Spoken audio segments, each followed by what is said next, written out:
Hi friends, ఎలా ఉన్నారు? Just ఇప్పుడే రాజాసాబ్ మూవీ అయితే చూసొచ్చా. లిటరల్లీ బయట చలి ఎంత అయితే ఉందో ఈ సినిమా చూసే వస్తుంటే ఆ చలిని కూడా మర్చిపోయానబ్బా. అంత పిచ్చి పీక్స్కి వెళ్ళిపోయింది అంతే. ఒకటే చెప్తున్నా, మీరు ఎలాంటి రివ్యూలు కానీ చూద్దామా వద్దా అనే డౌట్లు కానీ ఇవేమీ వద్దు. టికెట్ బుక్ చేసుకోండి, సినిమాకి వెళ్ళిపోండి, ఎంజాయ్ చేయండి. భయ్య, ఈ సినిమా గురించి చాలానే మాట్లాడుకోవాలి. కాకపోతే నాదొక రిక్వెస్ట్, ఇన్ కేస్ మీరు ఎవరైనా మన ఛానల్ని సబ్స్క్రైబ్ చేసుకోకుండా చూస్తూ ఉంటే ఛానల్లో ఉన్న కంటెంట్ని చూడండి, నచ్చితే సబ్స్క్రైబ్ అయితే కొట్టేయండి. వీడియోకి లైక్ చేయడం అయితే మర్చిపోద్దు. మీరు కొట్టే ఒక లైక్ ఈ వీడియో ఇంకో 10 మందికి అయితే చూపిస్తుంది. అండ్ అలాగే వీడియో ఎండ్ వరకు చూడండి.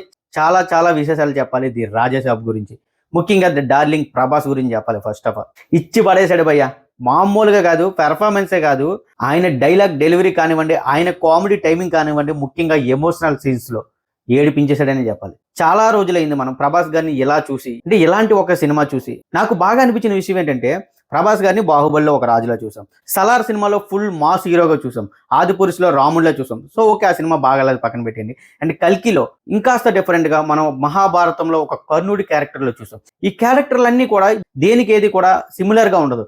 ఒకదాని తర్వాత ఒకటి డిఫరెంట్ క్యారెక్టర్స్ ట్రై చేస్తూనే ఉన్నాడు. అది కూడా పాన్ ఇండియా స్టార్డమ్ వచ్చిన తర్వాత ప్రభాస్ లాంటి ఒక హీరో. ఇప్పుడున్న జనరేషన్ లో హీరోలు అందరూ కూడా ఏదో ఒక సినిమా ఒకే టెంప్లెట్ లో తీసుకొని పోతున్నారు. అవి ఆల్మోస్ట్ ఫ్లాప్లు అవుతున్నాయి, పక్కన పెట్టండి.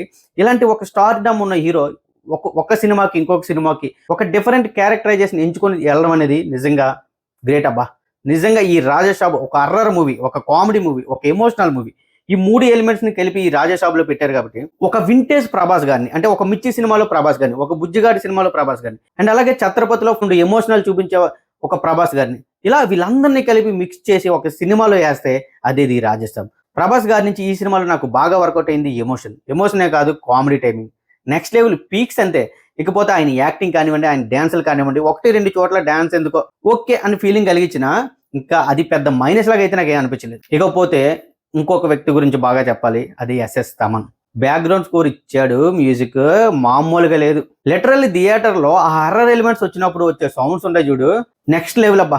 పర్ఫెక్ట్ గా కొడతాడు. శబ్దం అనే ఒక సినిమా ఉంటది చూడండి మీరు. ఆ సినిమాలో కూడా తమన్ గారు ఇచ్చిన మ్యూజిక్ వల్ల ఆ సీన్స్ కి లిటరల్లీ భయపడతాం మనం. ఇక్కడ ఏంటంటే హర్రర్ వస్తుంది, కొన్ని సీన్స్ ఉంటాయి. అంటే ఎలా చెప్పాలంటే, కొన్ని సీన్స్ ఉంటాయి సౌండ్ డామినేట్ చేయాలి, సౌండే మనకి ఫీల్ అయ్యేలా చేయాలి. హర్రర్ ఎలిమెంట్స్ ని ఇచ్చాడు, మామూలుగా లేదు. కంప్లీట్ గా 100% వర్క్ అయితే చేశాడు మన ఎస్ఎస్ తమన్. సాంగ్స్ పరంగా కానివ్వండి, బీజిఎం పరంగా కానివ్వండి, ఇంకా అది ఇదేం లేదు. ఒక హర్రర్ కామెడీ ఫన్ మూవీకి ఏవైతే కావాలో అన్ని పుష్కలంగా ఇచ్చి పడేశాడు, అద్దరగొట్టాడు. ఈ సినిమాకి ఇంకొక మేజర్ ఎసెట్ అనే చెప్పాలి. ఇకపోతే యాక్టర్స్ పెర్ఫార్మెన్స్, ఈ 3 హీరోయిన్లు ఎవరైతే ఉన్నారో సూపర్ అబ్బా. కరెక్ట్ గా యాప్ట్ అయ్యారు. వాళ్ళ రోల్స్ వరకు వాళ్ళు బాగానే చేశారు, చాలా బ్యూటిఫుల్ గా చూపించారు. అండ్ అంతే బ్యూటిఫుల్ గా వాళ్ళు కూడా యాక్ట్ చేశారు. సో హీరోయిన్స్ పరంగా కూడా ఎలాంటి రిమార్క్ అయితే లేదు. ఇకపోతే బొమ్మన్ ఇరానీ గారి క్యారెక్టర్ చెప్పాలి. Literally the important character. అంటే సినిమా వెళ్ళే ఫ్లోని తను తీసుకెళ్లే విధానం, ఆ క్యారెక్టర్ కి తనైతే పర్ఫెక్ట్ చాయిస్ అనే చెప్తా. ఇకపోతే సంజయ్ దత్ గురించి చెప్పాలి. One of the senior actor and one of the best actor. And ఈ సినిమాలో ఆ తాత క్యారెక్టర్, కనకరాజ్ క్యారెక్టర్ ఏదైతే చేశాడో ఒకటే మాట సూపర్. ఇకపోతే నాన్నమ్మ క్యారెక్టర్ చేసిన జరీనా వహాబ్ గారి గురించి మాట్లాడాలి. ఈ ప్రభాస్ గారు అండ్ వాళ్ళ నాన్నమ్మ మధ్య వచ్చే ఎమోషన్ ని పర్ఫెక్ట్ గా క్యారీ చేశారు ఆవిడ. బెస్ట్ యాక్టర్, బెస్ట్ పెర్ఫార్మెన్స్ అయితే ఇచ్చారు. వాళ్ళిద్దరి మధ్య వచ్చే ప్రతి సీన్ ని కూడా మనం ఎమోషనల్ గా ఫీల్ అయ్యేలా చేశారు. ఇంకా ఒక్క మాటలో చెప్పాలంటే ఆవిడ కూడా యాక్టింగ్ పరంగా అద్దరు కొట్టారని చెప్పాలి. ఇకపోతే main captain of the ship Maruthi. సినిమా స్టార్టింగ్ నుంచి కూడా అసలు మారుతి ప్రభాస్ గారిని హ్యాండిల్ చేయగలడా? ఆయన స్టార్డమ్ ఎక్కడ, మారుతి గారు అంటే చిన్న చూపు అని కాదు, మన తెలుగు రీజనల్ ఫిల్మ్ తీసే ఒక డైరెక్టర్ పాన్ ఇండియా హీరో అయిన ప్రభాస్ గారిని తీసుకొచ్చి హ్యాండిల్ చేయగలడా అనే డౌట్ నాకే కాదు, అందరికీ ఉంది. అండ్ అలాగే సినిమా రిలీజ్ లేట్ అవడం కానివ్వండి, ఆ షూటింగ్స్ లేట్ అవడం కానివ్వండి, మారుతి గారు ఎందుకో ఏదో కొట్టేస్తుంది, ఈసారి దొరికేస్తాడు, ప్రభాస్ గారు స్టార్డమ్ మీద దెబ్బ కొడతారని మాటలు ఏవైతే ఉన్నాయో వాటన్నిటిని కూడా వెనక్కి తీసుకోవాలి. ప్రభాస్ గారిని మనం ఎలా చూస్తే ఎంజాయ్ చేస్తామో అలాగే చూపించారు.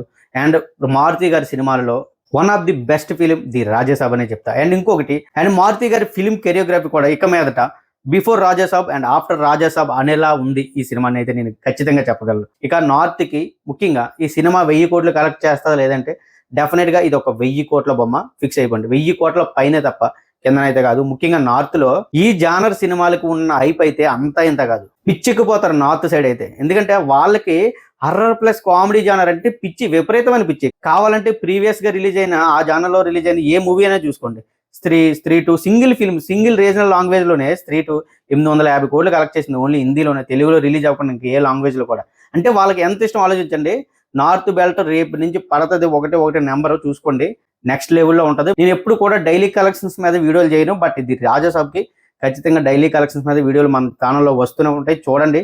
సినిమా మాత్రం అదిరిపోయింది, ఎవ్వరికి ఎలాంటి డౌట్ కూడా అవసరం లేదు. అండ్ అలాగే సినిమాటోగ్రఫీ కానివ్వండి, ప్రొడక్షన్ వాల్యూస్ కానివ్వండి, అన్ని అదిరిపోయి వాళ్ళు పెట్టిన ప్రతి రూపాయి కూడా మనకి సినిమాలో కనిపిస్తుంది. సో అంతకు మించే కలెక్షన్స్ కూడా వసూలు చేస్తుంది. ఈ సంక్రాంతికి రాజాసాబ్ సినిమా పర్ఫెక్ట్ చాయిస్, ఫ్యామిలీతో చూడడానికి. ముఖ్యంగా అందరూ వెళ్ళండి, థియేటర్లోనే ఎంజాయ్ చేయండి. ఎందుకంటే ఈ సినిమాని థియేటర్లో ఎంజాయ్ చేస్తే వచ్చే మజానే వేరు. ఇంట్లో టీవీలోనో ఫోన్లోనో ఎప్పుడో ఓటీటీలో వచ్చాక చూస్తామంటే మాత్రం చాలా రిగ్రెట్ ఫీల్ అవుతారు. ఏదైనా ఇప్పుడు టికెట్ రేట్స్ ఎక్కువ ఉన్నాయి అంటారా? ఓకే, 10 days తర్వాత వెళ్ళండి, అప్పుడు నార్మల్ రేట్స్కి అయితే టికెట్స్ అన్ని వచ్చేస్తాయి. కానీ ఖచ్చితంగా థియేటర్లో ఎంజాయ్ చేయండి, థియేటర్లో ఎక్స్పీరియన్స్ చేయాల్సిన సినిమా ఇది. ఓకే గైస్, ఇన్ కేసు ఎవరైనా ఛానల్ సబ్స్క్రైబ్ చేసుకోకపోతే సబ్స్క్రైబ్ చేసుకుని సపోర్ట్గా ఉంటారని కోరుకుంటున్నా. వీడియోకి ఒక లైక్ అయితే చేయండి. మరొక మంచి రివ్యూతో మళ్ళీ మీ ముందుకు వచ్చేస్తా. జై హింద్.